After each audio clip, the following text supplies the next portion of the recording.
Annual NFL draft begins tonight in Chicago. It's the first time in more than 50 years that the event has not been held in New York City. And here with some insight on what we can expect tonight is Jim Rutledge from ESPN Madison. Good morning. Good morning. All right, so big days ahead. So big question, why did they move it from New York? Well, there was a conflict at Madison Square Garden where they normally have it, and so they had to find a new place for it. They considered LA, they considered Chicago. Well, Chicago, centrally located, most teams are within 500 miles, plus it has an NFL city unlike LA. So they picked Chicago. They thought, let's give it a shot. Let's see what we can do with the draft and move it out of New York. They didn't try to find anywhere closer to New York City. They said, let's give an NFL team, an NFL city, a chance. So the Packers historically, or at least recently, have been picking late in the first round. And I know that GM Ted Thompson's always thought about best player available. Where do you think they go with the 30th pick?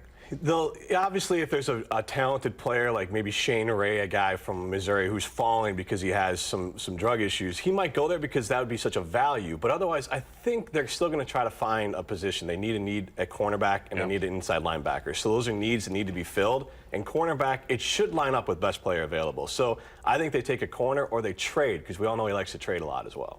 Okay, so you guys were flinging Badger names around during the commercial break. So to talk about the Badgers who are going to be in this draft.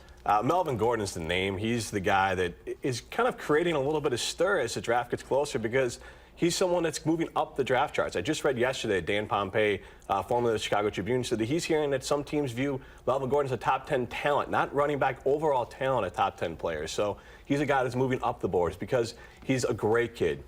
He's immensely talented, and he's a game breaker. So I think a lot of teams really like what Melvin brings to the table on and off the field. He's a nice guy too, and he's funny. He's already got a national speed stick commercial or something. So he's he's already kind of doing. I mean, he presents well as a face of a franchise. With Verizon as well. He just did some work with Ronald McDonald House yesterday in Chicago. He's raising money for charity. He's a great kid. He's a great example, and he's exactly what you want for an NFL team. So has this, I mean, we talk about the NFL now, it seems, every single day. It feels like it's become a year-round activity. It is. I mean, this is like the Super Bowl of the offseason, and it's going to be the whole weekend. And in Chicago, they're making a draft town. It's going to be 900,000 square feet. They're doing a whole big thing. They're having simulators. They're having fan things going on. It's food, drink, party, and it's going to be for 3 days. They're turning the Buckingham fountain. Every color, every team's going to change colors for every single team when they pick. So, I mean, they're changing the entire downtown. 100,000 people are expecting to go to Chicago. It's huge for their tourism board. So it's become a whole weekend thing. It's not just one day. It's not just the Super Bowl. It's not just the season. The NFL has kind of consumed everything all the time.